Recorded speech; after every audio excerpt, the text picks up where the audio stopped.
আমার প্রিয় বন্ধুরা, কেমন আছো তোমরা? আশা করি তোমরা অনেক ভালো আছো। তোমাদের মজা দেওয়ার জন্য আজকেও নতুন গল্প নিয়ে হাজির হলাম। আজকের গল্পটা শুনলে আমি শিওর বলতে পারি তোমাদের দাঁড়িয়ে যাবে, তাই বন্ধুরা গল্পটা শোনার আগে অবশ্যই হেডফোন ব্যবহার করো। তাহলে আর কথা না বলে গল্পটি শুরু করি। আজকে যে গল্পটা আমার জীবনে ঘটে যাওয়া এক সত্য ঘটনা, জানি না কার কেমন লাগবে। তবে বন্ধুরা, তোমাদের কাছে একটাই অনুরোধ, কেউ গালি দিবে না। গল্পের নায়িকা জোছনা বেগম একজন ধর্মভীরু গৃহিণী নারী। স্বামী মিজানুর ও এক ছেলে সিয়াম এবং এক মেয়ে শিলাকে নিয়ে তার সুখের সংসার। ছেলে সিয়ামের বয়স 22 বছর, মেয়ে শিলার বয়স 5 বছর। সিয়াম এই বছর সদ্য ম্যানেজমেন্ট বিষয় হতে মাস্টার্স পাস করেছে। মিজানুর গ্রামের বাজারে কাপড়ের দোকান করে, যাতে করে জ্যোৎস্না সংসার ভালোভাবে চলে যায়। জ্যোৎস্না দেখতে নায়িকা পরিমণির মতো, কিন্তু নামাজ, রোজা ও পর্দার ব্যাপারে খুবই সতর্ক। সপ্তাহে একবার জোছনা মিজানুরের কাছ থেকে সুখ পেয়ে থাকে, এবং এতে জোছনা অনেক খুশি। ঘরের কাজ এবং নামাজ রোজা করেই জ্যোৎস্নার দিন পার হয়ে যায়। জোছনা এবং মিজানুর 8 বছর প্রেম করে পালিয়ে গিয়ে বিয়ে করে, যার কারণে জ্যোৎস্নার পরিবার থেকে এখন ওদের সম্পর্কটা মেনে নিতে পারে নাই। মিজানুর এবং জ্যোৎস্না বাদ সিয়াম ও শিলা জ্যোৎস্নার বাপের বাড়ি যেতে পারে। জোছনার ময়না বেগম সিয়ামকে নিজের জীবনের চেয়ে বেশি ভালোবাসে। সিয়ামের বর্তমানে বেকার সময় যাচ্ছে, তাই পড়ালেখা নাই, কাজ। বিকেলে বাবার কাছ থেকে বাজারটা আনা হলো সিয়ামের একমাত্র কাজ। তাই গত কয়েকদিন ধরে সিয়ামের একটা বাজে অভ্যাস রয়েছে, লুকিয়ে লুকিয়ে মাজনার হালকা দুলুনি দেখা। বিশেষ করে মা জ্যোৎস্না তানপুরার মতো দেখলে সিয়ামের মাথা ঝিমঝিম করে, সাথে সাথে বাথরুমে গিয়ে ঠান্ডা করতে হয় নিচের। সিয়ামের কাছে মনে হয় মা জ্যোৎস্না দুনিয়ার সব থেকে সুন্দরী নারী, তাই সে মনে মনে পণ করেছে মা জ্যোৎস্নাকে সে তার রানী করে ছাড়বে। গত কয়েকদিন উনার কি হয়েছে, 1 মাস হয়ে গেল একবারের জন্য হাত দিল না। এর আগে তো এরকম হয়নি উনার। রান্না করতে বসে মা জ্যোৎস্না স্বামী মিজানুরের কথা ভাবছিল। হঠাৎ খেয়াল হলো দুপায়ের মাঝে একটু অনুভব হচ্ছে। ছি ছি, এটা আমার কি হচ্ছে? দিনে দিনে দেখছি আমার খিদে বেড়েই চলেছে। না না, এরকম চলতে দেওয়া যাবে না, জোহরের নামাজ পড়তে হবে। জোছনা বলল, শিলা একটু এদিকে আয় তো। মা শিলা বলল, কি মা? বল মা, তুই তরকারিটা একটু দেখতো, আমি গোসল সেরে নেই, নামাজের সময় চলে যাচ্ছে। সিয়াম বাজারে আসছে বাবার কাছ থেকে বাজার নিতে। বাবার দোকানের একটু কাছে আসতে সিয়ামের কাছে সন্দেহ লাগল। বাবার দোকানের সামনেই মেয়েটাকে। আর বাবা কোথায়? মেয়েটা মনে হচ্ছে সামনে একেবারে ঝুঁকি আছে। সিয়াম মনে মনে ভাবুন, না, আমাকে রহস্যটা জানতে হবে। সিয়াম একটু কাছে গিয়ে অন্যদিকে তাকিয়ে বাবা ও মেয়ের কথাগুলো শুনতে চেষ্টা করল। যা শুনতে পেল তাতে নিজের কানকে বিশ্বাস করতে পারছিল না সিয়াম। কথাগুলো, আর কতদিন এভাবে লুকিয়ে লুকিয়ে তোমার হবে? আমার যতদিন না বিয়ে করে তোমার বাড়ি নিয়ে যাচ্ছ আমায়, ততদিন নেব। খুব শীঘ্রই বাড়ির বউয়ের কাছে তালাকের পেপারটা পৌঁছে যাবে, আর বুটা বিদায় হলেই তুমি আমার রানী। কথাগুলো শোনার পর সিয়ামের কাছে মনে হচ্ছে বাবাকে একটা না, আমার আর বাজারে থাকা চলবে না, এখনই বাড়ি গিয়ে আমার মাকে দেখে মারতে হবে। বাবার সামনে এমন একটা ভাব করে সিয়াম যেন সে এইমাত্র আসলো, এবং খুব ব্যস্ত বাজারটা নিয়ে তাড়াতাড়ি বাড়ির দিকে রওনা করল সিয়াম। আজকের রাস্তা মনে হয় শেষ হচ্ছে না। 20 মিনিটের রাস্তা আসতে 1 ঘন্টা সময় লেগেছে, এমনটাই মনে হচ্ছে সিয়ামের কাছে। পুরো রাস্তাটা সিয়াম আজও সোনার কথা ভাবতে ভাবতে আসছে। নিজের অজান্তেই সিয়াম অনুভব করুন শরীর দিয়ে একটা অদ্ভুত সুখের স্রোত বয়ে যাচ্ছে। মার সাথে এখন থেকে যা ইচ্ছা তাই করতে পারবো, আব্বু আর কিছুই বলবে না, এটা ভেবে সিয়ামের শরীরে থেকে থেকে ঝুঁকি মারছিল। আকাশ কুসুম ভাবতে ভাবতে সিয়াম বাড়ি এসে পৌঁছাল। বাড়ি এসে সিয়াম সরাসরি রান্নাঘরে চলে গেল। বাজারটা রেখে শিলাকে জিজ্ঞেস করল, মা কই রে খুকি? প্রশ্নটা শুনে ভ্যাবাচাকা খেয়ে গেলেন শিলা, এবং হাঁ করে তাকিয়ে রইল ভাইজের মুখের দিকে, কারণ খুকি তো একমাত্র বাবা তাকে বলে। কি রে, হাঁ করে রইলে কেন? শুনতে পাচ্ছি কি বললাম, বোনকে জোর গলায় ধমক দিল সিয়াম। ও মা! মাত্র টিউবওয়েল গোসল করতে গেল, শিলা ঘোর কাটিয়ে উঠে উত্তর করল। সিয়াম আর দেরি করবেন না, দ্রুত পায়ে চলে গেল টিউবের পারে। বিচিত্র পাঠকের বুঝার সুবিধার্থে বলে রাখছি, সিয়ামের টিউবওয়েলের সাথে বাথরুম, এবং বাথরুমের দরজা গত দিনের ঝড়ে ভেঙে গেছে। গল্পে ফিরে আসি। মা জ্যোৎস্না চিরদিনের অভ্যাস গোসলের সময় পরিষ্কার হওয়া। জোছনা গোসলের জন্য বালতি ভরে রেখে হালকা হতে বাথরুমে ঢুকছে, কোনো রকম বাথরুমের দরজাটা রেখে। এদিকে সিয়াম টিউবওয়েলের গেটে আসতে দেখলে একটা জাত সাপ দাঁড়াইয়া আছে। সিয়ামকে দেখে সাপটা ফোঁস করে একটা শব্দ করে দৌড় দিল এবং সিয়াম চাপে পিছু নিতেই সাপ বাথরুমে ঢুকে পড়ল। সিয়াম বাথরুমের দরজা 2 হাত দিয়ে সরিয়ে বাথরুমে ঢুকে মা জোছনাকে হালকা করতে দেখে স্ট্যাচু হতে গিয়েও হল না, কারণ তার মা রূপেই মনের মানুষ, তাকে সাপ হতে রক্ষা করতেই হবে। মা, আপনি একটুও নড়বে না। একদম বিচলিত না হয়ে মা জ্যোৎস্নাকে আদেশ করল সিয়াম, এবং 2 হাতে বাথরুমের দরজা ধরে মা এবং চাপের মাঝে ছুড়ে মারে। সাথে সাথে সাপটা পালিয়ে গেল। সাপের উপর হতে নজর সরিয়ে মার দিকে তাকাতেই সিয়াম দেখুন মা জ্যোৎস্না তোলে পড়ছে। হায় হায়, মা তো দেখি গান হারাচ্ছে। মনে মনে প্রমাদ গুনছে সিয়াম। সিয়াম বাজনাকে কোলে করে কোলে নিয়ে আসে এবং মা লেগে থাকা ময়লা পানি দিয়ে পরিষ্কার করে পুনরায় কোলে করে ঘরে নিয়ে আসে। ভাই, আমার কি হয়েছে? শিলা দূর থেকে দেখে দৌড়ে এসে কাদা কাদা মুখে সিয়ামকে জিজ্ঞাসা করে। ও কিছু না, তুই রান্নার কাছে যা, আমি মাকে দেখেছি। সিয়াম বোনকে আশ্বস্ত করে রান্নার কাছে পাঠিয়ে দেয়।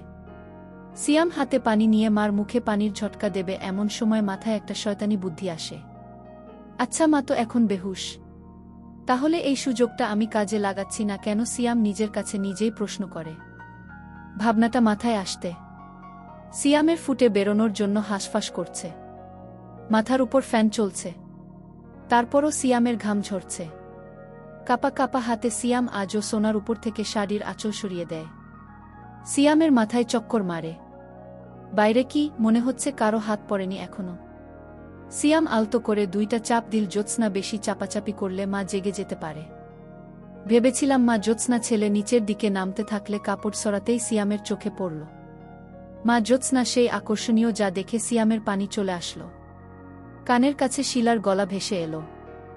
ভাইয়া, ভাত রান্না শেষ, এখন কি করব? সিয়াম আজও সোনার মুখ সরাতে সরাতে ভূত দেখার মতো করে বলল। তুই এখানে আসতিস কেন? ওখান থেকে বললেই তো পারতেই। তুই রান্নাঘরে গিয়ে মাছটা কাট দিয়ে আমি আসছি। সিয়াম, ভাবনা আর এটাকে দীর্ঘায়িত করা যাবে না। এখন আমার জ্ঞান ফেরাতে হবে। তার আগে আমার জন্মস্থান এবং আমার সবটা একটু দেখে নেই। কাপা কাপা হাতে সিয়ামা জোছনা আবার সব ঠিক করে দিল। সিয়াম, ঘুমন্ত মাকে আমি চাই না, আমি খাবো আমার জাগ্রত মাকে। আস্তে আস্তে রোশনি রসিয়ে মুখে পানির ছিটা লাগতে মা জ্যোৎস্না চিৎকার দিয়ে বলে উঠল, সাপ সাপ সাপ, সব চলে গেছে মা, আপনি এখন ঘরে আমার কাছে। এই যে দেখেন। বলতে বলতে সিয়াম মা জ্যোৎস্নাকে বুকের সাথে ধরল। জ্যোৎস্না স্বাভাবিক হতে 2-3 মিনিট সময় লাগে এবং সিয়াম এই সুযোগে মাকে সাথে চেপে রাখো। মা জ্যোৎস্না মনে মনে ভাবুন, বিষয়টা বাড়াবাড়ি হয়ে যাচ্ছে। বাবু, আমার খুব ক্লান্ত লাগছে, আমাকে একটু একা থাকতে দে এখন। ঠিক আছে মা, আপনি রেস্ট নিন, আমি রান্নাটা দেখছি। আর একটু পরে উঠে গোসল করে খেয়ে নেবেন। মা জোছনাকে ঘরে একা ছেড়ে সিয়াম রান্নাঘরের দিকে চলে গেল। কি হয়ে গেল আমার, যে আমার স্বামী ছাড়া আর কাউকে কোনোদিন দেখতে দিলাম না। আজকে আমার কোনো পাপের কারণে এত বড় সর্বনাশ হয়ে গেল। আমার পেটের ছেলে আমার সব দেখে নিয়েছে। হে খোদা, তুমি আমার মরণ দিচ্ছ না কেন? আমি এখন এই পোড়া মুখ নিয়ে ছেলের সামনে যা কি করে? ছেলের কথা মনে পড়তেই লজ্জায় কুঁকড়ে গেল জ্যোৎস্না। না জানি কোথায় কোথায় হাত দিয়েছে। আচ্ছা, ছেলে কি আমি দোষ দিচ্ছি কেন? আমার বাবুর তো আর কোনো দোষ নেই, ও তো আমাকে সাপের হাত থেকে রক্ষা করেছে। মনে মনে ছেলের প্রশংসা করতে গর্বে বুকটা ভরে গেল মা জ্যোৎস্না। ছেলেটা আসলে আমাকে অনেকের করে, ওর বাবার মতো না। ও একদম আলাদা। ওর বাবাটা যদি ওর মতো হতো। একটা গভীর নিঃশ্বাস ফেললাম জ্যোৎস্না। যাই হোক, অনেক পাপ লেগেছে। আমার ছেলে আমার গোপন জায়গা, বলা যায় গিয়ে গোসল করে নামাজ পড়ে আমার মালিকের কাছে ক্ষমা প্রার্থনা করি। মনে মনে কথাগুলো ভাবতে ভাবতে তড়িঘড়ি করে বিছানা থেকে নেমে পড়ে মা জ্যোৎস্না দরজার কাছে গিয়ে পা 2টা যেন অবশ্যই আসলো। মা জ্যোৎস্না ছেলে যে তার সামনে রান্নাঘরে বসেই দিকে ফিরে তরকারি কাছে। এখন ছেলের সামনে দিয়ে টিউবের পারে যাবে কিভাবে এই ভেবে মাজনার ঘাম বের হচ্ছে। তবুও যে আমাকে যেতেই হবে, আমাকে পবিত্র হয়ে আমার মায়ের হুকুম পালন করতে হবে এবং আমাকে ক্ষমা প্রার্থনা করতে হবে। ভাবতে ভাবতে বড় একটা ঘণ্টা টেনে দ্রুত পায়ে টিউবের পারে চলে গেল মা জ্যোৎস্না। রান্নাঘরে বসে ঘোমটা দেওয়া দ্রুত চলে যাওয়ার দৃশ্য দেখতে দেখতে সিয়াম মনে মনে হাসতে হাসতে ভাবুন, আমার মা লজ্জা দিন দিন বেড়েই চলেছে। খুকি, আমার তরকারি কাটা শেষ। তুই তরকারিটা গুছিয়ে নিয়ে ভাজি করা মাছটা দিয়ে ঝোল রান্না করিস। আমি বাবার সাথে ফোনে কথা বলে আসি। হ্যালো বাবু, আজকে আপনাকে একটু আগে আসতে হবে। কারণ দুপুরে মা একটা জাত সাপ দেখে খুব ভয় পেয়েছে। তাই মাকে একটু রহমত আলী মাওলানা কাছে নিয়ে যেতে হবে। টিউবের পাড়ে গিয়ে ফোনে লাউড স্পিকার দিয়ে আব্বুকে কথাগুলো এক নিঃশ্বাসে বলে ফেললেন সিয়াম।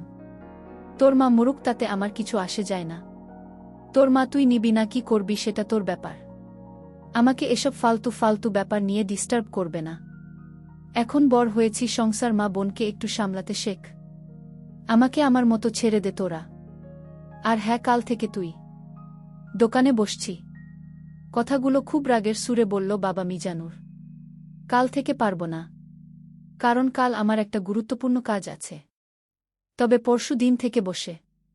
আর হ্যাঁ, এখন থেকে মা এবং শিলার সব দায়িত্ব আমার, বলে ফোনটা কেটে দিল সিয়াম। মা জ্যোৎস্না গোসল শেষে বাপ বেটার ফোনালাপ মন দিয়ে শুনছিল। ফোনালাপ শেষ হতেই বড় করে ঘোমটা টেনে দিয়ে দ্রুত পায়ে ঘরের দিকে যাচ্ছিল মাজনা। মা জ্যোৎস্না নাদুস নুদুস হয় মা জ্যোৎস্না। দ্রুত হাঁটার তালে তালে তানপুরার মতো দুটি দল ছিল, যেটা দেখে সিয়ামের মাঝে দামামা বাঁচতে লাগল। মা একটু দাঁড়ান তো ওখানে। কাছে গিয়ে সামনে দাঁড়িয়ে মা জ্যোৎস্না, দুই বাহুতে হাত রাখো। সিয়াম, মা আমি জানি আপনি বাবার কথাগুলো সব শুনেছেন, বলেই মাটির দিকে তাকিয়ে থাকা ঘোমটা দেওয়া জ্যোৎস্নার ধরে একটু উপরে তুললে কপালে চকাস করে একটা দিল সিয়াম। বাবা আর আমাদের আগের মতো ভালোবাসে না মা। বাবা এখন শুধু আমাদের দূরে সরিয়ে দিতে চাই না। কিন্তু আপনি একটু মন খারাপ করবেন না। আমি আছি না। আমি আপনার সব কষ্ট দূর করে দেব না। এখন থেকে আপনার এবং শিলার সব দায়িত্ব আমার। কথাগুলো আবেগের সুরে বলে মা জ্যোৎস্নাকে নীল সিয়াম। কত সময় এভাবে দাঁড়িয়েছিল মা ছেলে। মা জ্যোৎস্না বা সিয়াম কেউই বলতে পারবে না। ভাইয়া সব কিছু রান্না শেষ। হঠাৎ শিলার কোথায় সম্বিত ফিরে পেল জোছনা এবং সিয়াম। এক প্রকার অনিচ্ছা সত্ত্বেও মা জোছনা ছেলের বাহুডোর থেকে ছাড়া পায় হিতাহিত জ্ঞান প্রায় ভুলতে বসেছিল। মা জ্যোৎস্না সম্বিত ফিরে পেতে একরাশ মা জ্যোৎস্নাকে ঘিরে ধরল। ঠিক ঠিক আমার ছেলে আমাকে এভাবে ধরে, ঠিক ঠিক আমি আর ভাবতে পারছি না। এক প্রকার দৌড়ে ঘরে গিয়ে নামাজে দাঁড়িয়ে পড়লাম। জ্যোৎস্না, আমরা মাগরিবের নামাজের পরে থাকেন। আপনাকে নিয়ে একটু রহমত আলী মাওলানা কাছে যাব। মা জ্যোৎস্না দৌড়ে পালানোর দৃশ্য দেখতে দেখতে মুচকি হেসে বলেছিলাম। ভাইয়া খেতে আয়, মা ডাকে। আসছি। সিয়ামের ঘর থেকে উত্তর দেই সিয়াম। শিলা তাড়াতাড়ি খেয়ে ঘুমিয়ে পড়। আমি আর তোমার ভাই একটু হুজুরের কাছে যাব। খেতে খেতে মেয়ে শিলাকে তাদের মা জ্যোৎস্না। বাড়ির বাইরে কোথাও যেতে চায় না মা জ্যোৎস্না, কিন্তু রহমত আলী মাওলানা কাছে যেতে কখনো না করে না। সিয়ামের বাড়িতে সবাই মাটিতে বসে খায়। মা জ্যোৎস্না এবং সিয়াম মুখোমুখি বসে খাচ্ছে। ঝুঁকে মাটিতে বসে খাওয়ার জন্য আঁচলটা একটু গেছে মা জ্যোৎস্না। নাকি বোরখা পরে যাবেন ইঙ্গিতটা মা জ্যোৎস্না বুঝতে পারে। তাড়াতাড়ি আঁচল ঠিক করতে করতে, না বাবা, বোরখা পাব কোথায়? তোর বাপ কি আর বোরখা কিনে দিয়েছে আমাকে? আগের বোরখা ছেড়ে যেতে কতবার বললাম একটা বোকা কিনে দাও। দিল না কিনে, তার নাকি টাকায় থাকে না আগে। অনুযোগের সুরে বলল, মা গো আমি কিনে দেব। আজকে শাড়ি পরেই চলেন। মা জ্যোৎস্না আপাদমস্তক দেখতে দেখতে বলেছিলাম। খাওয়া দাওয়া শেষ করে সিয়াম তার নিজের ঘরে এসে পাল্টে প্যান্ট পরে নীল। মা জ্যোৎস্না মেঘে শিলাকে ঘুম পাড়িয়ে রেখে আয়নার সামনে দাঁড়িয়ে চোখে একটু কাজল দিয়ে নীল, আর শরীর একটু আতর দিয়ে নীল। এই আতর আর কাজল ছাড়া কোনো প্রসাধনী ব্যবহার করে না। মা জ্যোৎস্না দরজার শিকল টেনে তালা লাগিয়ে ঘুরতে দেখেন। সিয়াম ভ্যাবলার মতো হা করে তাকিয়ে রয়েছে। একেবারে অফিসারের মতো লাগছে মা জ্যোৎস্নাকে। 5 ফুট 4.5 ইঞ্চি হাইট মা জ্যোৎস্না। বন্ধুরা, আজকে একটু বেশি রাত হয়েছে, তাই এই গল্পের পরবর্তী অংশ আগামী কালকে দেব। শেষ পর্যন্ত তোমরা ভালো থেকো, সুস্থ থেকে এবং আমাদের এই চ্যানেলটি সাবস্ক্রাইব করে রেখো।